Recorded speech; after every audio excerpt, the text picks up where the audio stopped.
지난 주간 부활주일 때 조금 회복됐던 우리 성도 여러분들이 또 오늘 또 조금 줄었습니다. 그러나 이제 코로나는 공식적으로 정부가 끝났다고 이종 전염병으로 규정을 해서 아프실 분들은 진작 아프셨어야 될 걸 이제는 뭐 병원비도 다 내야 되고 보상도 안 하고 그런답니다. 감기로 취급을 하는 것 같네요. 속히 지금 병중에 계신 분들 건강하기를 소원합니다. 여러분, 우리 예수 믿는 목적이 분명합니다. 예수 믿는 목적은 구원 얻는 겁니다. 다른 데 있지 않습니다. 오로지 구원입니다. 근데 예수 믿는 목표가 있습니다. 그 예수 믿는 목표가 예수님을 닮는 겁니다.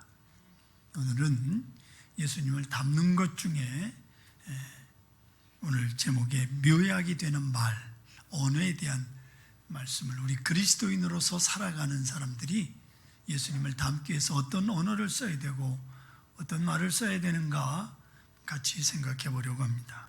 사람은 유독 말을 가진 존재입니다. 언어를 가지고 있다 그 말이죠. 말을 통해서 서로의 의사를 전달하고 생각을 교환하면서 살아가는 것이 인간입니다. 그래서 말은 그 사람의 생각이고 수준이고 인격이라고 할 수 있습니다. 그런데 말이라고 해서 다 좋은 것은 아니더라 그 말입니다. 어떤 말은 아무 의미가 없는 말이 있어요. 뜻도 없고 값도 없고 내용도 없는 말이 있습니다. 가끔 우리들이 대화를 하다 보면 아무 뜻도 없고 의미도 없는 그런 대화를 할 때가 있는데 그런 말들을 가리켜서 우리는 수다라 그럽니다. 그런데 이 수다가요, 스트레스 해소에 아주 좋다고 그럽니다. 시컷 떠들고 나면 시원하지 않습니까? 하지만 어떤 말은 참 값이 있는 말이 있다고 그래요. 값이 있고 맛이 있는 말이 있는데 말 한마디로 상대방의 아픈 마음을 고쳐주고 싸매주고 위로해주는 말이 있습니다. 저는 기억을 못하는데 제 동기 목사님이 조그만 교회에 있다가 큰 교회 청빙을 받았어요. 많은 분들이 그 교회 힘든 교회니까 가지 말라고 그랬답니다. 근데 저만 가라. 그냥 두 말도 없이 그냥 가라고 그래서 자기가 용기를 내서 갔다고 이제 거의 끝나갑니다. 근데 그 친구가 저만 만나면 아주 밥을 잘 사줘요. 전화요. 내일도 아닌데 고생해도 지가 하는 거니 난 무조건 데리고 가라고 그랬죠. 가라. 미국이 1960년대 참으로 어려운 시대를 그들도 살았습니다. 특히 그 할렘가라고 하는 아프리카 미국인, 이 고상한 말입니다. 그러니까 흑인들을 가리킬 때 아프리카계 미국인이라고 말합니다. 이건 고상한 말입니다. 근데 그들이 모여 사는 데는요, 말도 못했습니다. 마약 중독, 알코올 중독, 쌈박질, 난리도 아니고, 특히 학교는 오고 싶으면 오고 말고 싶으면 말고 학교 안에서 난리도 아닌 그런 학교에 어느 선생님이 부임을 했는데 보니까 애들이 엉망인 거죠. 그리고 이상하게 미신 같은 것들이 그들 뿌리 속에 있는 걸 보고 이 선생님이 하루는 내가 손금을 잘 본다. 선생님도 미신을 애들 한 명 한 명 나오라고 그래가지고 손금을 봐주는데 손금을 보고 난 애들 얼굴이 갑자기 환해지고 그냥 뭔가 된 것처럼 그러더래요. 이 마지막 아이에게 손금을 보면서 그 선생님이 쏘곤대기를 너는 앞으로 분명히 뉴욕의 시장이 될 것 같다 그랬다는 거예요. 그 말을 들은 이 아이가 아주 얼굴에 화색이 띠면서 그 다음서부터는 걸음걸이도 뉴욕 시장처럼 걷더랍니다. 그런데 그 반 아이들, 그때 선생님이 손금 봐준 아이들은요, 돈을 많이 번 부자가 된다든지 이름난 운동선수가 된다든지, 근데 얘도 30년 지나서 유일하게 제일 처음에 아프리카계 미국인으로 뉴욕 시장이 된 첫 번째 인물이 됐다는 겁니다. 자기는 그 선생님의 이름을 대면서 그 선생님 때문에 내가 뉴욕 시장이 됐다고 당당하게 밝혔다는 거예요. 비록 손금이지만 넌 어째 뉴욕 시장이 될 것 같다, 그 한마디에 진짜 뉴욕 시장이 된 거예요. 저희 어머니는 저를 얼마나 욕을 했는지, 저 빌어먹을 놈, 무슨 아니 지 자식이 왜 이렇게 욕을 하셨나 몰라요. 그래도 그나마 그 욕을 먹고도 지금 빌어먹지 않고 밥 벌어먹고 살고 있는데, 그때 저희 어머니가 크게 될 놈, 뭐 좀 될 놈 그랬으면 더 크게 됐을런지도, 그때 우리 어머니가 예수를 안 믿어서 그래요. 그때 예수 믿었으면 그렇게 욕을 안 하셨을 텐데요. 오늘 본문을 보십시오. 4절 보면 온순한 혀라고 되어 있는데, 옛날 개혁성경에는 온당한 혀라 그렇게 되어 있어요. 온당한 혀. 근데 이게 히브리 말로는 그 온당하다, 온순하다는 단어가 고치는 혀라는 뜻으로 되어 있습니다. 고치는 혀. 아닌 게 아니라 어떤 말은 아주 짤막한 말이지만 그 말 한마디가 죽어가는 사람을 살려내기도 하고요, 용기를 주고 소망을 주고 결단하게 하는 그런 말들이 있습니다. 1983년 무슨 일이 있었는지 아시는 분 안 계시겠지만, 소련 미그기를 몰고 남한에 귀순한 북한 공군 소령 이용평이라는 분이 비행기를 몰고 남한으로 귀순을 했습니다. 진짜 실제 상황이라고, 전쟁이 일어났다고 난리를 쳤던 상황이 있었습니다. 그 엄청난 비행기를 몰고 와서 그 사람은요, 보상도 어마어마하게 받았습니다. 비행기 한 대값 보상을 받았을 거 아닙니까? 남한에서 대령까지 진급을 했는데 갑자기 간의 문제가 생겨서 2002년에 사망하신 분입니다. 그가 남한으로 귀순하게 된 원인은 어느 잡지에서 읽은 짤막한 구절 때문인데, 그 내용이 뭐냐? 라면에 계란 한 개를 더하면 더할 나위가 없습니다라는 글귀. 라면에 계란 탁, 이겁니다. 배고픈 사람에게 그 글귀는 결정적인 영향을 미쳐서 그만 비행기를 몰고 남하하게 만든 거예요. 말 한마디, 글귀 한 절이 얼마나 큰 영향을 주는지 모릅니다. 잘 기억하십시오. 그래서 오늘 본문 보시면 1절에 유순한 대답은 분노를 쉬게 하여도 라고 말씀합니다. 그리고 지혜 있는 자의 혀는 지식을 선히 베풀고 온순한 혀는 곧 생명나무라고 오늘 1절부터 4절까지 성경은 말씀합니다.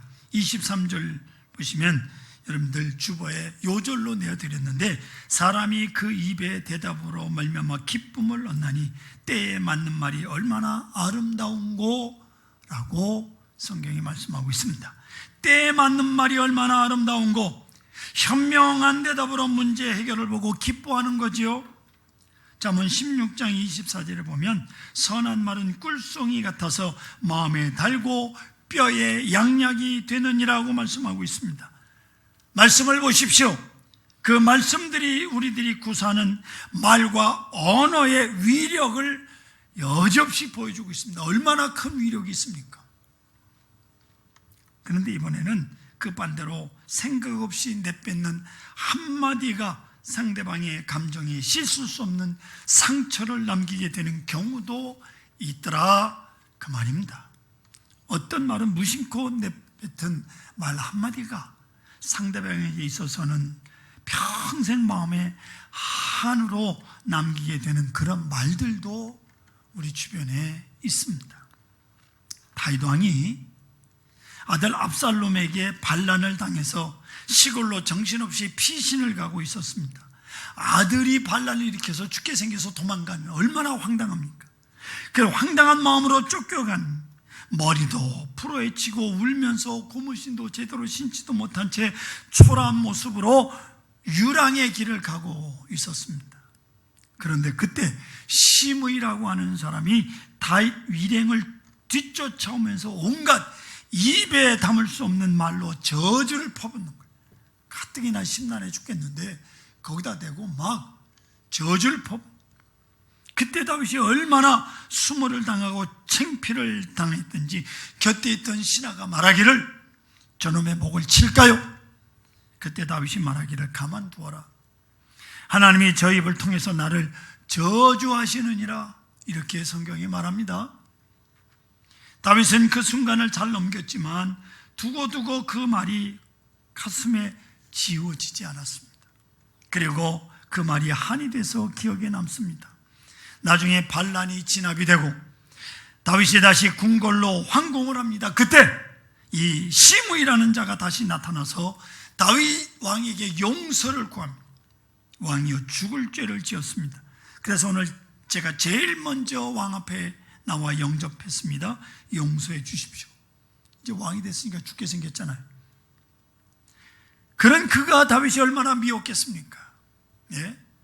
쫓겨갈 때는 욕을 하다가 다시 왕이 되니까 또 와서 아부를 하는, 그의 곁에 아비새라고 하는 장수가 다윗에게 있었습니다. 예. 그 장수가 말하기를 여호와의 기름 부으신 자를 저주하였으니 그로 말미암아 죽어야 마땅합니다. 내가 저놈의 목을 칠까요? 사무엘하 19장 21절 23절을 보시면 다윗이 말하기를 가만두어라. 그리고 시므이에게 약속하기를 내가 죽지 아니하리라고 말씀합니다. 여기까지 이렇게 보면 분명 다윗은 대장부예요. 얼마나 마음이 큰지. 그런데 그의 마음이 언제까지나 그렇게 바다와 같이 넓기만 하였을까요? 아닙니다. 그 한이 없어지지 않았습니다.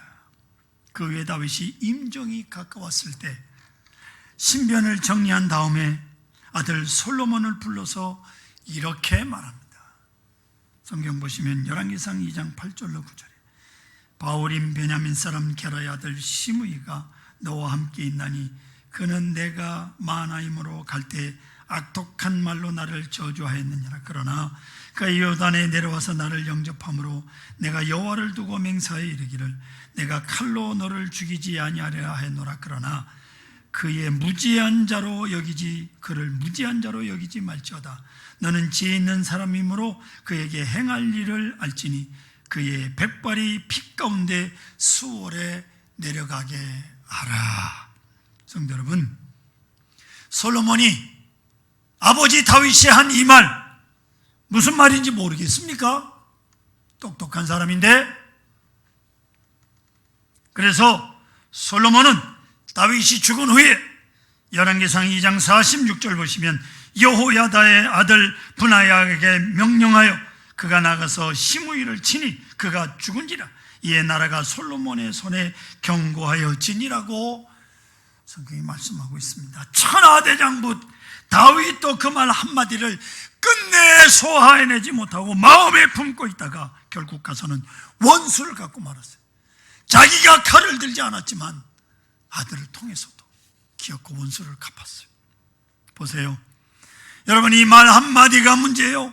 갈등이 있는 것을 보세요. 거기 보면 그 갈등의 원인이 모두 다 말로 기인한 게 말 때문에 그래요. 말 한마디가 모든 갈등이 유발됩니다. 고부간의 갈등도 보면 이 말 한마디 때문에 문제가 됩니다. 이웃과의 갈등도 보면 말이 문제가 되는 거예요. 그래서 오늘 본문을 보시면 이 말에 대해서 말씀하지 않습니까? 유순한 대답은 분노를 쉬게 하고 지혜 있는 자의 혀는 지식을 선히 베풀며 온순한 자의 혀는 생명나무니라. 할렐루야. 온순한 혀가 생명나무라. 우리 회개할 것들이 많죠. 함부로 말했던 거 다 회개해야죠. 예수님을 닮아간다고 하는 우리가. 그래서 성경은 우리 그리스도인들에게 한 가지를 부탁하는데요, 그것은 예수님께서 뱀같이 지혜롭게 그렇게 말씀한 겁니다. 뱀에게는요 3가지 지혜로움이 있다고 그래요. 뱀에게 사실 보기만 해도 흉측한데 그래도 지혜가 있다고 그래요. 첫째는 뱀은 지나가도요 흔적을 남기지 않는다는 겁니다. 표가 나지 않는다고 그래요. 분명히 뱀이 지나갔는데 보면 흔적이 없어요. 두 번째로 뱀은 어디를 지나가도 그곳에 피해가 전혀 없다는 거예요. 어떤 곳에도 피해를 주지 않고 그냥 지나갑니다. 자기가 잡아먹어야 될 개구리나 그런 것들은 잡아먹겠지만 그 주변에 피해를 안 주는 거예요. 세 번째로 뱀이 지나갈 때 소리가 나지 않는다는 거죠. 뭐 싹 소리가 나겠지만 요란하지 않잖아요. 아주 조용하게 지나갑니다. 거긴 잡음도 없고요, 소음이 없습니다. 전혀 피해가 없다 그 말이에요. 얼마나 지혜로운 동물입니까? 거기에 비하면 사람은요, 너무 요란해, 너무 시끄러워. 예? 어떤 사람은 지나가기만 해도 부작용이 나더라고 보니까. 그래서 주님은 뱀처럼 지혜로우라고 오늘 우리에게 당부하고 있는 거예요. 누군 뭐 말할 줄 몰라서 안 합니까? 그냥 참고 있는 거지. 예? 하고 싶은 말 다 하고 세상 못 살아요. 그건 좀만 아십시오. 그러니까 임금님기는 낙낙이기, 산속에 가서 혼자 말은 해야 되겠고 안 하면 병 생기니까. 그러니까 하나님 앞에 와서 그냥 울면서 기도하세요. 상처받았거들랑 사람한테 상처 주지 말고. 예? 그렇다면 말 중에서 사람들에게 가장 기쁨을 주는 말은 어떤 것이 있겠습니까? 말 중에서 사람을 기쁘게 하고 행복하게 하고 즐겁게 하는 말, 저는 오늘 세 가지를 여러분들에게 말씀드리려고 합니다. 이 말은 세 마디의 단어인데 이 세 마디만 잘 사용하면 사람들을 아주 행복하게 해줄 수 있어요. 우리 서강의 식구들 서로 행복하게 해주는 그런 그리스도인들이 되기를 소망하면서, 첫째는 내가 좋아 라는 말입니다. 이 짤막한 말 한마디가 사람을 그렇게 기쁘게 하고 행복하게 하고 즐겁게 한다고 하는 거예요. 나는 내가 좋아, 얼마나 정답고 친근한 말입니까? 사실 참 안 쓰는 말이죠. 한번 해볼까요? 옆에 사람 보고요. 난 내가 좋아.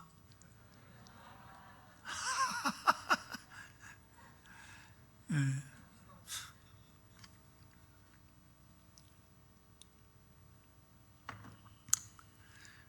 박 집사님은 저 장로님하고 하려니까, 장로님한테 난 내가 좋아 하려니까 좀 쑥스럽죠? 며느리가 시아버지한테 하기 얼마나 쑥스럽겠습니까? 그래도 그냥 난 내가 좋아. 예. 어디 이옥장 원사님은 하셨어요? 예, 잘하셨습니다. 가능은 하면 이제 앞으로 부부끼리 앉아도 상관없습니다. 이거 다 뛸 겁니다. 여기 앉으세요. 다 뛸 거예요. 뭐 달라붙어 예배해도 괜찮아요. 마스크만 쓰면 염려하지 마십시오. 여러분, 사무엘상 20장을 보시면 거기 다윗과 요나단이 서로 주고받는 이야기가 나오는데, 요나단은 사울 왕의 아들이고요, 다윗은 사울의 적이죠. 다윗이 백성들에게 사랑을 많이 받게 되니까 위협을 느낀 사울 왕이 다윗을 죽이려고 했어요. 그래서 사울 왕의 아들 요나단은 사실 다윗하고는 적이 돼야 되는데 친구야. 다윗하고 친구가 돼요. 그래서 다윗에게 자주 이런 말을 하는데, 사무엘상 20장 42절을 보면 요나단이 다윗에게 이르되 평안히 가라. 우리 두 사람이 여호와의 이름으로 맹세하여 이르기를 여호와께서 영원히 나와 너 사이에 계시고 내 자손과 내 자손 사이에 계시리라 하였느니라 하니, 다윗은 일어나 떠나고 요나단은 성읍으로 들어가니라고 말씀하고 있습니다. 한마디로 말하면 요나단이 다윗을 향해서 뭐라고 그러느냐, 나는 내가 좋다, 하나님이 우리의 우정을 자손 내까지 지켜주실 거야 라는 말이에요. 그래서 도망다니는 다윗을 격려해 줍니다. 얼마나 아름다운 이야기입니까? 그리고 나중에 이런 이야기도 해요. 사무엘상 23장 17절 보시면 너는 장차 이 나라의 왕이 될 것이고 나는 내 다음에 될 것이다. 먼저 다윗이 왕이 되고 그리고 자기가 그 다음에 된다. 근데 그 다음에 안 됐어요. 다윗이 사울 왕에게 쫓겨다니면서 낙심도 하고 수세에 몰릴 때마다 요나단이 나타나서 다윗에게 이런 말로 위로와 격려를 해주었던 거예요. 난 내가 좋아. 그때마다 다윗은 그의 아버지 사울 왕에 대한 분노를 사귀고 용기를 얻고 그랬어요. 그래서 본문에서는 유순한 대답은 분노를 쉬게 한다라고 말씀하고 있는 거예요. 병원에 입원한 시어머니가 있습니다. 며느리가 잘 격려하고 잘 보살핍니다. 나중에 보니까 고부간에 서로 격려하고 있더라고. 시어머니는 미안하니까 며느리가 고생하니까 우리 며느리가 고생을 한다라고 말씀을 합니다. 근데 이 말은 나는 며느리가 좋아라는 말이에요. 그리고 며느리는 당연히 하는 거지요. 어머니는 별것도 아닌 걸 가지고 괜히 칭찬하시고 괜히 미안해하신다고 말합니다. 당연히 할 건데 이 말도 역시 속뜻은 나는 어머니가 좋아요 라는 뜻입니다. 참으로 정이 넘치는 아름다운 대화이죠. 이런 대화 속에 세상에 문제될 일이 없습니다. 그게 무슨 갈등의 요인이 끼어들겠습니까? 나는 내가 좋아. 참 좋은 말이에요. 자주 사용하실 수 있기를 바랍니다. 두 번째로는 내가 필요해 라는 말입니다. 이 짤막한 대화 한마디가 또 사람을 그렇게 아주 감격해 하게 만듭니다. 사람은 사람들로부터 인정을 받으며 살아가고 싶어 합니다. 인정받고 싶은 본능이 있어요. 사람은 그렇게 인정받고 살아가는 것을 보람으로 여기며 살아갑니다. 선지자 엘리야가 때가 되어서 후계자를 선정하는데 시골에서 농사짓는 엘리사를 찾아갑니다. 그때 엘리사는 밭에서 소의 멍에를 씌우며 밭을 갈고 있습니다. 밭을 갈고 있는 엘리사에게 엘리야가 이렇게 말합니다.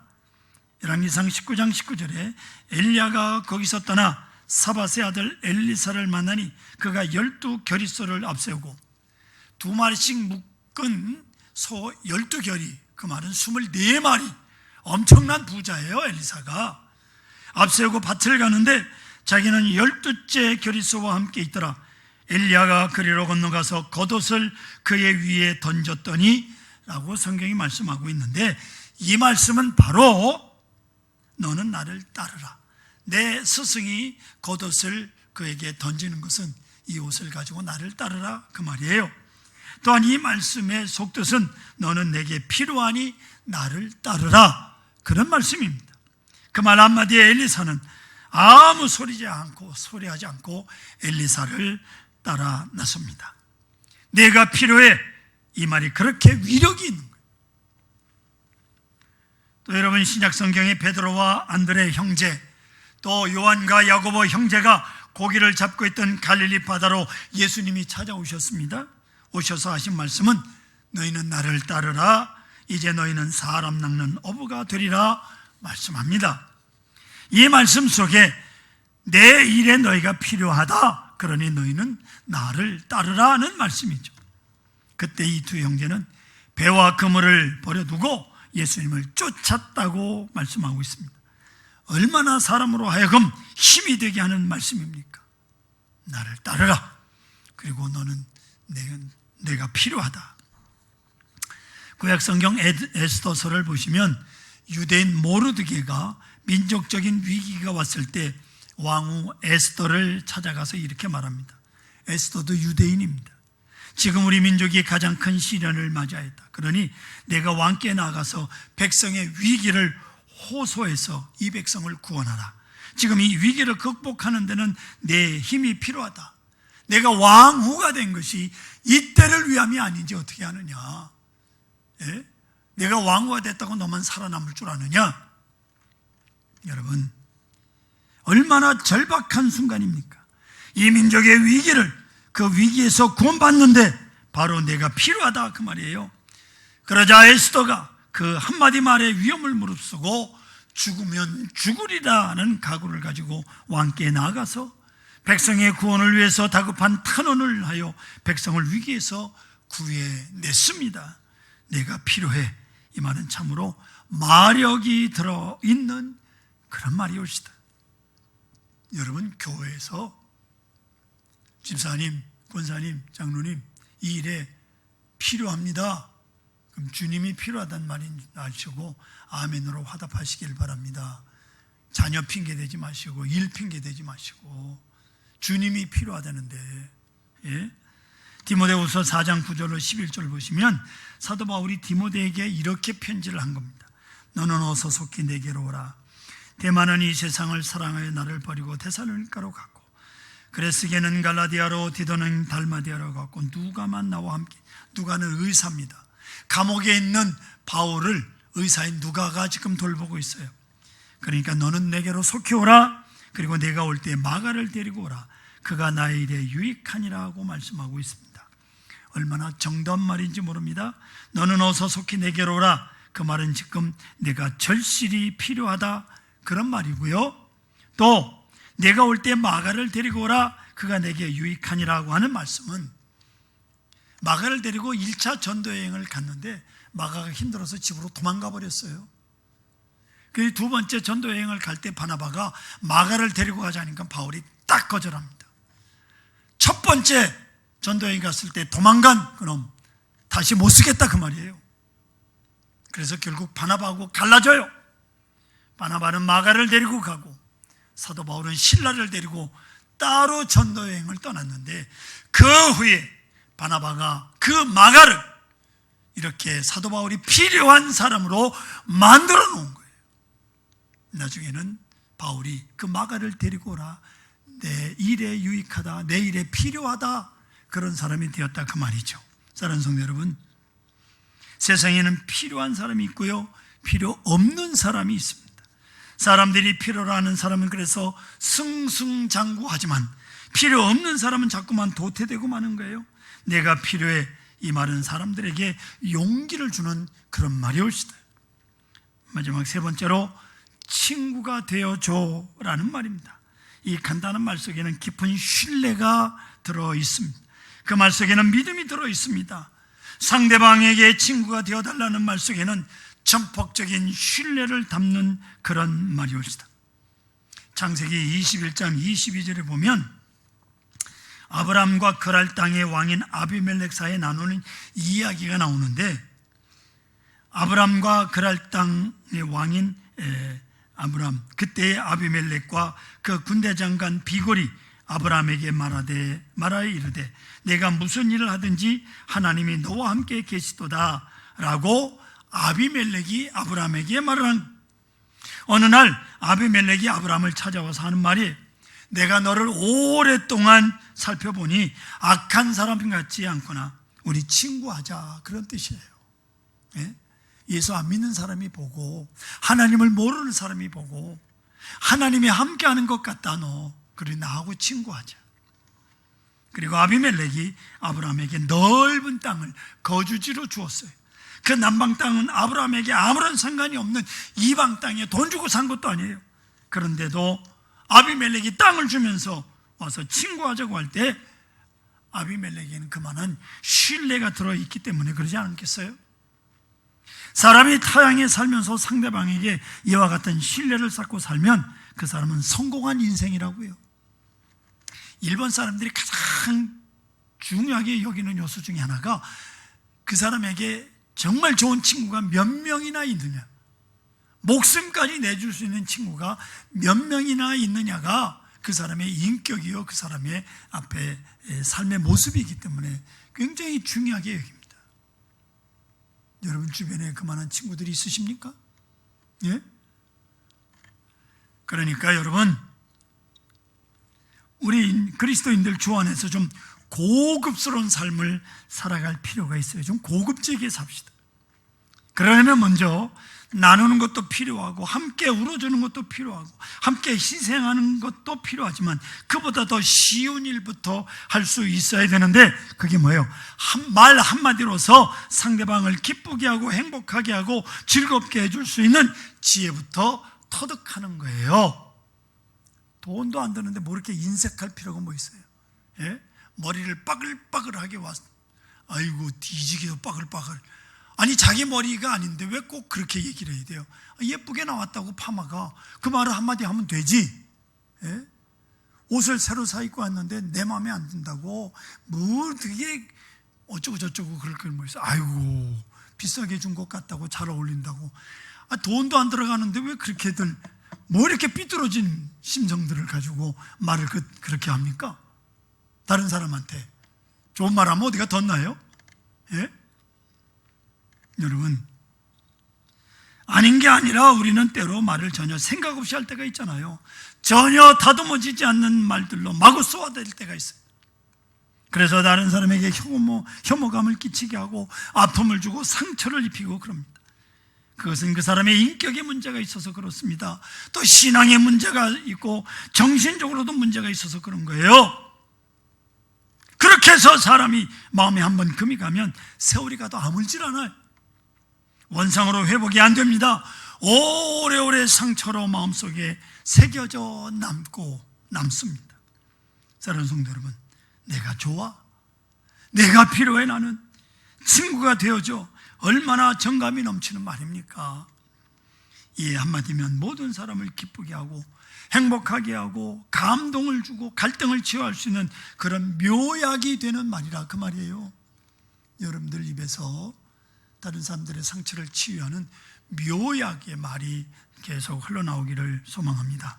그래서 성경은 온순한 혀, 즉 온전한 말은 사람을 치료한다라고 말씀하고 있는 거예요. 이 짤막한 단어로 여러분 자신도 행복하고 이웃도 행복하게 해주고 또 병든 마음을 치료해 주는 그런 축복된 삶이 되시기를 소원합니다.